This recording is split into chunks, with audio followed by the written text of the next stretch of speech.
안녕하십니까. 부천시 의회 의원을 역임하시고 이번에 경기도 의회에 입성을 하셨습니다. 기분이 또 새로우실 것 같은데 소감이 어떠신가요? 우선 저를 선출해 주신 지역 주민들께 감사드리고 이제 1250만 경기도민을 위해서 보다 더 큰 틀에서 지역 주민의 복리 증진과 또 삶의 질 향상을 위해서 더 열심히 일해달라고 하는 당부고 명령이라고 생각합니다. 이렇게 소중하게 생각하고 더욱 열심히 도민을 위해서 열심히 일하도록 하겠습니다. 네, 이번 9대 의회에서는 경제과학기술위원회에서 활동을 하게 되셨습니다. 어떤 현안 사안들이 있을까요?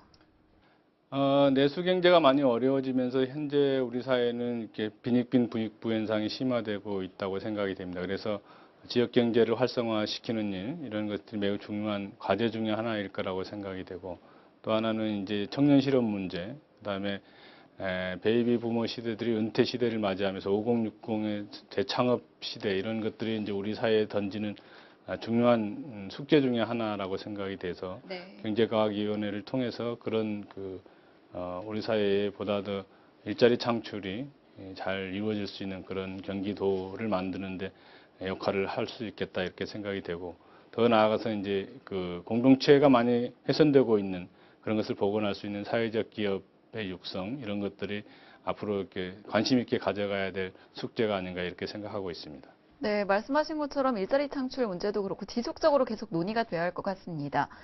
또 지난 9월이죠. 경기도 산하기관장들에 대한 첫 인사청문회가 열렸는데 그 자리에서 이제 자질 검증과 관련해서 여러 가지로 지적을 하신 것으로 알고 있습니다. 어떤 내용이었는지 소개 부탁드립니다.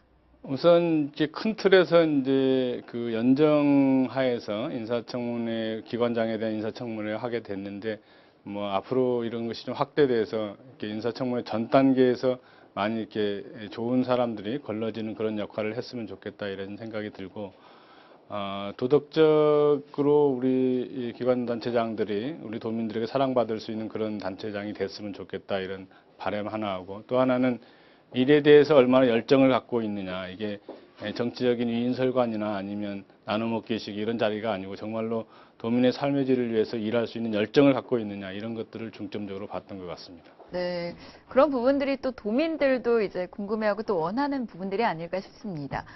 또 부천시 의회에서 3선을 지내셨죠. 아무래도 또 3선이라는 긴 시간 동안 부천시에 대한 애정도 남다르실 것 같은데 해결하고 싶은 지역 현안이 있다면 어떤 부분들이 있을까요?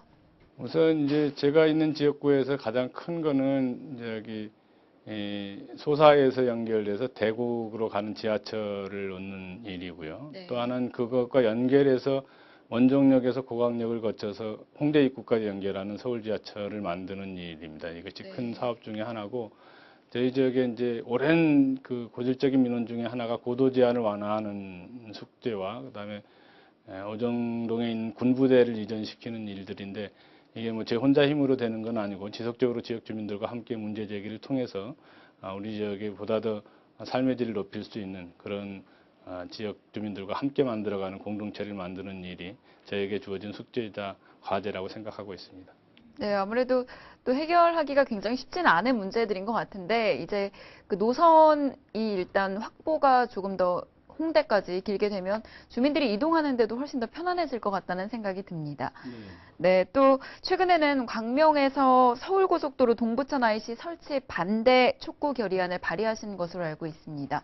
이 부분에 대해서 조금 더 구체적으로 말씀해 주시죠. 예, 이게 그 수원에서 광명까지, 광명에서 서울까지, 서울에서 문산까지 가는 그런 경기도 서부 지역의 이렇게 교통망을 연결하는 거기 때문에 필요한 사업이라고 생각이 됩니다. 다만 저희가 문제 제기한 것은 동부천 IC가 그 대단히 녹지를 훼손하는, 그리고 우리 부천시의 경우는 특히 인구 밀도가 높고 또 이렇게 그 녹지율이 한 17% 이하인 도시이기 때문에 녹지에 대한 애정이 남다른 그런 도시인데, 산을 한 2개 정도를 훼손하면서 이렇게 대규모 녹지를 훼손하는 문제가 심각한 문제라고 생각이 돼서 이 문제를 이렇게 가급적이면 지하로 지나갈 수 있도록 그렇게 했으면 좋겠다, 이런 거고, 그래서 거기에 대한 이제 기술적인 것들을 검토하면 충분히 가능하다고 보는데, 문제는 이게 이제 민자고속도로다 보니까 이게 그 민자 사업자들이 이렇게